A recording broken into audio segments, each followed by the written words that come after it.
ನಂಜುಂಡೇಶ್ವರ ಉತ್ಸವ ಮೂರ್ತಿಗೆ ಎಂಜಲು ನೀರು ಎರಚಿದ ಆರೋಪಕ್ಕೆ ಸಂಬಂಧಪಟ್ಟಂತೆ ಈಗ ಭಕ್ತಾದಿಗಳು ಪ್ರತಿಭಟನೆಗೆ ಮುಂದಾಗಿದ್ದಾರೆ. ನಂಜನಗೂಡು ನಂಜುಂಡೇಶ್ವರ ದೇಗುಲದ ಮುಂದೆ ಭಕ್ತರು ಪ್ರತಿಭಟನೆಯನ್ನ ಮಾಡ್ತಾ ಇದ್ದಾರೆ.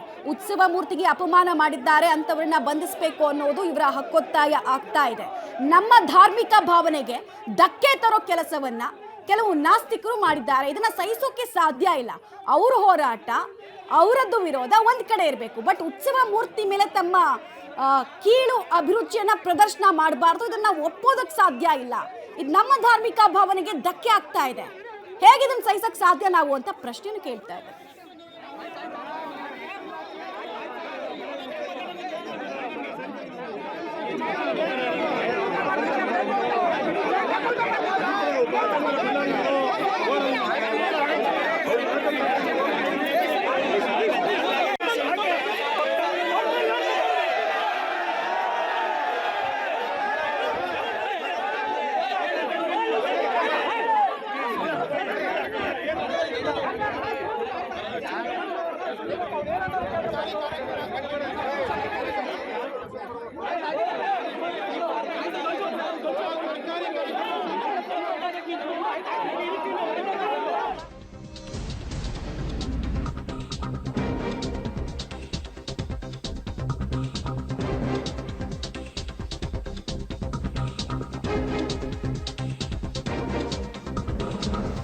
ಅರ್ಚಕರು ಕೂಡ ಕಣ್ಣೀರು ಹಾಕಿದ್ದಾರೆ. ದೇವಾಲಯಕ್ಕೆ ರಕ್ಷಣೆ ಕೊಡಿ, ಜಾತ್ರೆಗಳಿಗೆ ರಕ್ಷಣೆ ಕೊಡಿ ಅಂತ ಹೇಳಿ ತಮ್ಮ ಅಸಹಾಯಕತೆಯನ್ನು ಈ ಮೂಲಕ ಶ್ರೀಕಂಠ ದೀಕ್ಷಿತ್ ಅವರು ವ್ಯಕ್ತಪಡಿಸ್ತಾ ಇದ್ದಾರೆ.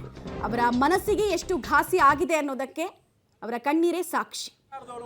ಅಥವಾ ಅದಕ್ಕೆ ಸಂಬಂಧಪಟ್ಟ ಅಧಿಕಾರಿಗಳು ಅವ್ರನ್ನ ಯಾವ ರೀತಿ ತೊಂದರೆ ಕೊಡಬೇಕೋ ಕೊಡೋತಾರೋ, ಇಲ್ಲ ಅವ್ರು ಶಿಕ್ಷೆ ಮಾಡ್ತಾರೋ, ಏನು ಮಾಡ್ತಾರೋ ಅದು ಮಾಡಿ ನಮ್ಮೊಂದು ನ್ಯಾಯ ತೋರಿಸ್ಕೊಡ್ಬೇಕು ಅಂತ ನಾವು ನಮ್ಮ ದೇವಸ್ಥಾನ ನೌಕರ ಪರವಾಗಿ, ನಮ್ಮ ನಂಜನಗೂಡಿನ ಸಾರ್ವಜನಿಕರ ಪರವಾಗಿ ಎಲ್ಲರಲ್ಲೂ ಕಳಕಳಿ ಮಾಡಿ ಅಧಿಕಾರಿಗಳು ಕಳಕಳಿ ಮಾಡ್ಕೊಂಡು ಮಾಡ್ತಾ ಇದ್ದೀವಿ. ನಾವು ಯಾರೂ ಕೂಡ ಸ್ವಇಚ್ಛೆಯಿಂದ ಕೆಲಸ ಮಾಡಿಲ್ಲ.